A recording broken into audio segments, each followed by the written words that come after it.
평산책방의 북콘서트는 어떻게 시작하죠? 책방지기님의 환영 인사로 오늘의 북콘서트의 막을 올리도록 하겠습니다. 큰 박수로 환영해 주시면 고맙겠습니다.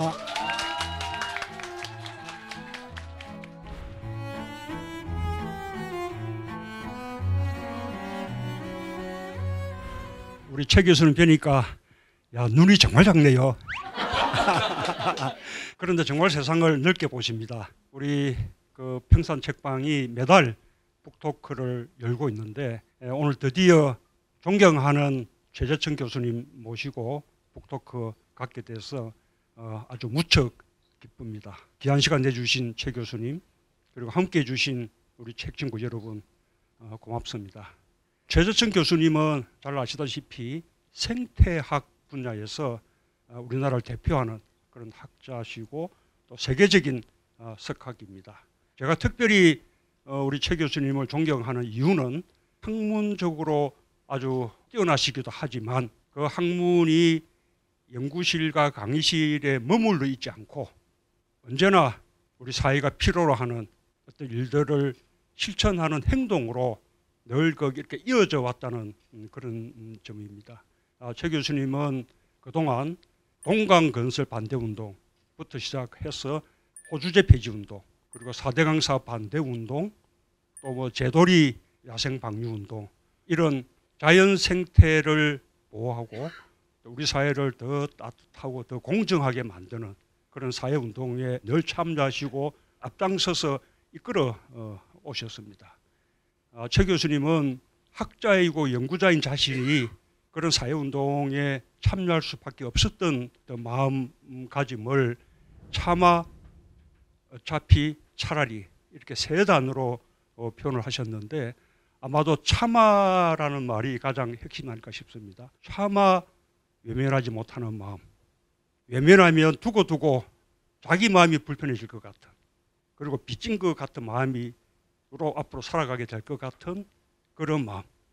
아마 그것이 양심이 아닐까 싶습니다. 오늘 우리 최 교수님과 함께 이런 양심에 대해서 이야기를 나눠보는 소중한 시간 되기를 바라겠습니다. 여러분 고맙습니다.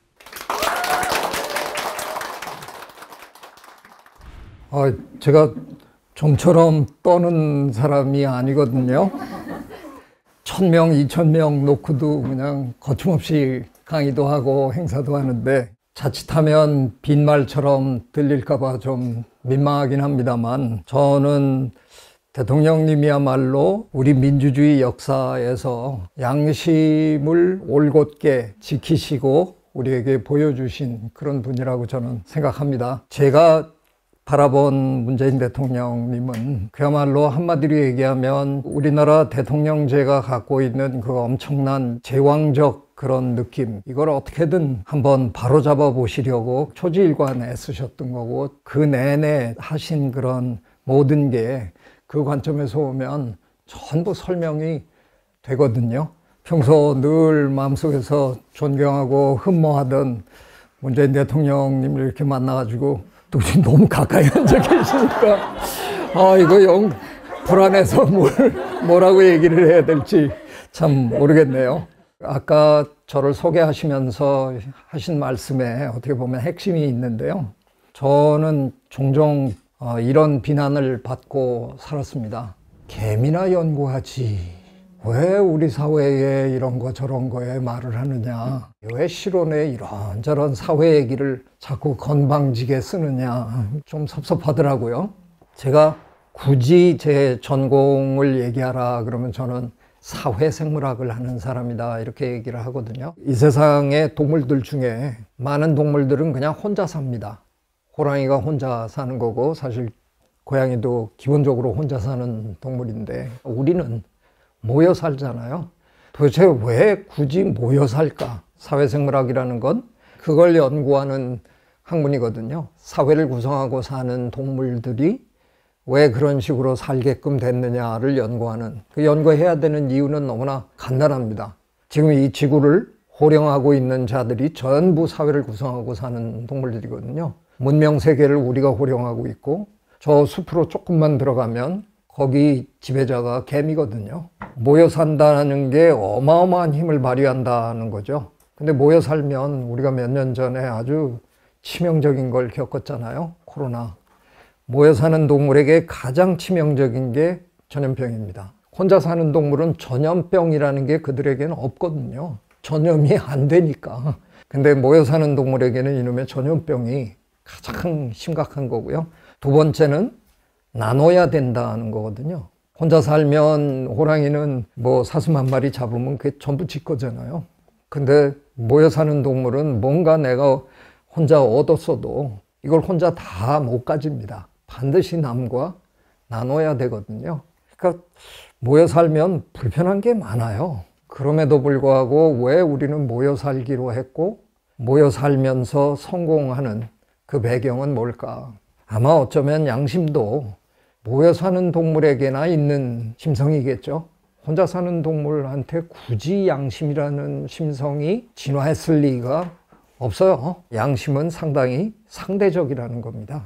내 양심과 다른 사람들의 마음과의 관계 맺음이 중요한 거죠. 아무도 주변에서 안 본다 그러면 혼자 뭐 마음대로 해도 그만이잖아요. 그런데 우리가 함께 살고 뭔가 일을 함께 해야 되기 때문에 내가 내 마음대로 할 수 없고 남의 눈치를 봐야 되고, 제가 한 몇 년 전에 쓴 글에 그런 소리를 했더니 주변에서 좀 신기해 하더라고요. 제가 우리 사회에서 하는 말 중에 제일 싫어하는 말이 눈치 좀 보지 마라. 이 말을 제가 제일 싫어합니다.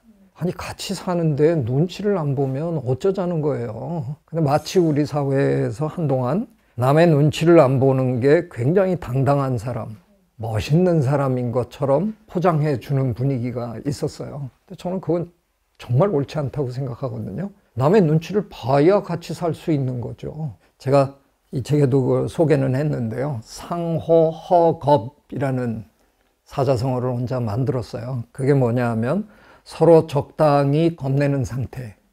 저는 그게 민주주의 사회에서 가장 바람직한 상태라고 생각하거든요.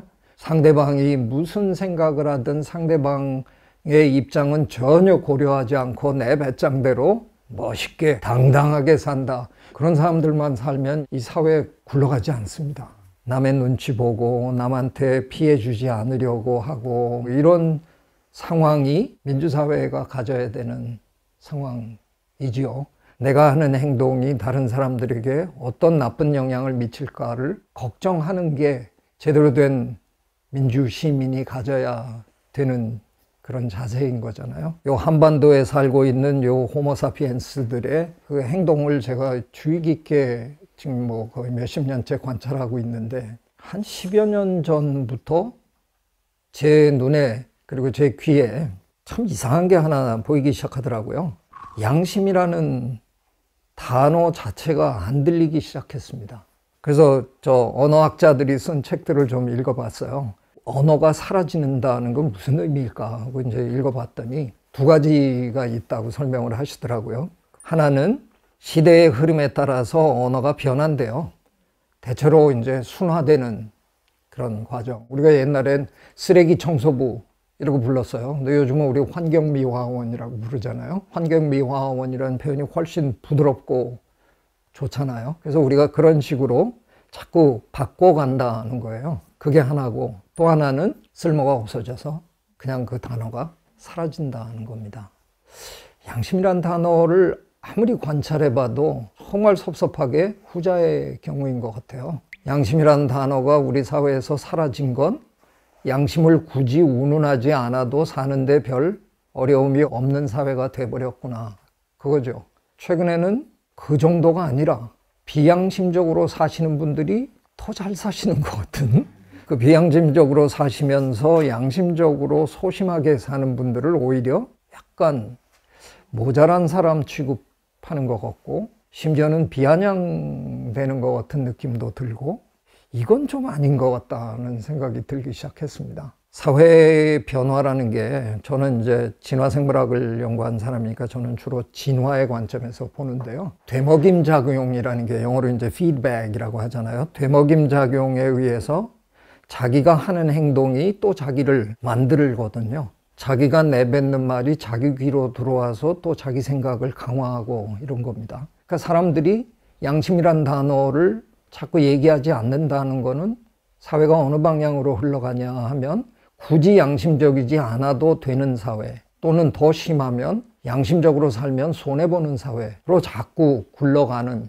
그거를 더 강화하는 방향으로 세상이 흘러가는 것 같은 그런 세상에서 저 별로 살고 싶지 않다는 이제 결론을 내리고, 내가 할 수 있는 일이 뭘까를 한번 고민해 봤습니다. 우리가 코로나라는 아주 그 전대미문의 어려운 시기를 거쳤잖아요. 그래서 사실은 제가 대통령님한테 섭섭한 얘기를 하나 드리면, 제가 이제 코로나19 일상회복지원위원회 공동위원장을 했거든요. 그거 할 때 한번 좀 뵐 수 있나 하고 되게 기대했는데, 네, 못 뵀습니다.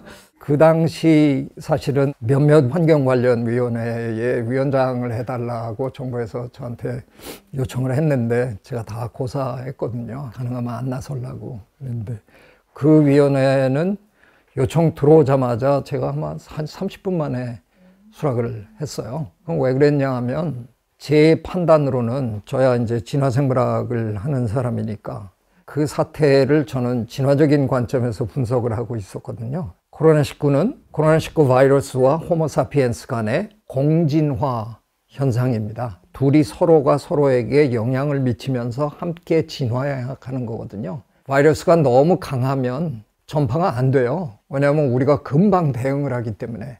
감염된 사람을 집에서 못 나오게 하고 중환자실에 가두고 뭐 이러니까 그 틈새로 조금 덜 센 놈이 득세를 할 수밖에 없는 겁니다. 그래서 이게 시간이 가면 서로가 조율을 하면서 대충 어느 정도 마무리가 되게 돼 있거든요. 의사 선생님들은 그렇게 생각을 안 하시죠. 아직도 바이러스가 있습니다. 그러면 공격해야 됩니다. 이렇게도 얘기를 하지만, 저 같은 이제 진화생물학자는 이게 이제 끝나가는구나. 그게 눈에 보입니다. 제 생각에 2022년 초면은 어느 정도 마무리가 될 것 같았어요. 일상회복지원위원회, 방역지원위원회가 아니라 일상회복지원위원회였어요. 그래서 제가 받아들인 거 뭐냐? 끝나고 우리가 일상으로 돌아갈 때 어떤 일상을 만들어 갈까, 그거를 지원하는 위원회라고 생각을 한 겁니다. 우리 국민들이 제대로 된 일상으로 돌아갈 수 있지 않을까? 서로가 서로를 배려하는 그런 사회를 만들어낼 수 있지는 않을까? 그래서 이제 하겠다고. 공진화 모델에 의해서 코로나19가 어느 정도 안정될 때가 정권 교체랑 딱 맞물려가지고요. 네, 새 정부가 들어섰는데, 아이고, 뭐, 저한테 그동안 수고했는데, 이제 집에 가서 저 발 씻고 자라, 누가 한마디쯤은 해주는 줄 알았어요. 전혀 연락이 없었고요. 새 정부에서 아직 위원회가 잘 안 만들어졌는지 계속 저한테 보고를 하더라고요. 그래서 나도 사표를 썼는데 왜 보고하냐 그랬더니, 총리님은 가셨고, 예, 위원장님한테밖에 보고가 안 된다. 한 두세 달을 제가 계속 보고를 받았어요. 그러더니 어느 날 그냥 아무 소식이 없더라고요. 그래서 제가 그때 이제 드디어 잘렸구나. 지금 이제 굳이 제가 책을 내고 표현을 한다 그러면 굉장히 양심적인 사회로 진화할 수 있었던 아주 기가 막힌 기회였을 수 있는데, 그걸 놓친 게 저는 굉장히 아쉬웠습니다. 그러던 와중에 제 모교에서 졸업식 축사를 해달라고 너무 황송해서요. 무슨 말을 할까 준비를 하는데, 제가 그 축사에서 수학 공식을 하나 소개를 했습니다. 공평 플러스 양심 이꼴 공정이다. 공평하고 공정을 자꾸 이렇게 생각을 하다가 보니까 왠지 우리 사회에서는 좀 가지지 못한 분들에게 배려하라 그러면 그저 공평 수준에서 똑같이 해줬으니까 그러고 만족하는 것 같은데, 그 정도 가지고는 안 되지 않느냐. 양심을 보태면 따뜻하고 고결한 공정을 추구할 수 있겠다, 뭐 이런 표현을 했어요. 우리 사회에서 최근 몇 년 동안 공정을 가장 많이 부르짖는 사람들이 대개 서울대 출신들이거든요. 본인들은 별로 공정하지도 않은 것 같은데 입으로는 공정을 하도 많이 떠드니까 그게 제가 좀 불편하기도 하고, 그래서 후배들에게 그냥 대놓고 질러댄 겁니다. 여러분의 선배들은 말로는 공정을 부르짖는데 별로 공정하지 않은 것 같다. 여러분은 그런 사람들이 되지 말아달라. 진정으로 따뜻하고 공정한 그런 세상을 만들어 달라. 뭐 이런 얘기를 제가 했습니다. 그래서 제가 할 수 있는 일이 뭔가를 고민을 하다가 보니까 혹시 제가 이 양심이라는 단어를 또 쓰이도록 노력을 하다 보면 조금씩 불씨가 살아나서 우리 사회가 양심을 얘기하는 뭐 그런 사회가 되지는 않을까. 그래서 이제 책을 냈습니다. 책을 내놓고도 여전히 좀 불편한 건 제가 과연 이런 책을 낼 자격이 있나, 이게 이제 자꾸 마음에 걸릴 거 아니에요. 저는 지금도 제 아내한테 제일 많이 듣는 말이 비겁하다라는 말이거든요. 태생적으로 좀 비겁한 사람인데, 네, 아까 대통령님이 열거하신 그 몇 가지 일만 놓고 보면 제가 굉장히 용감한 사람이잖아요.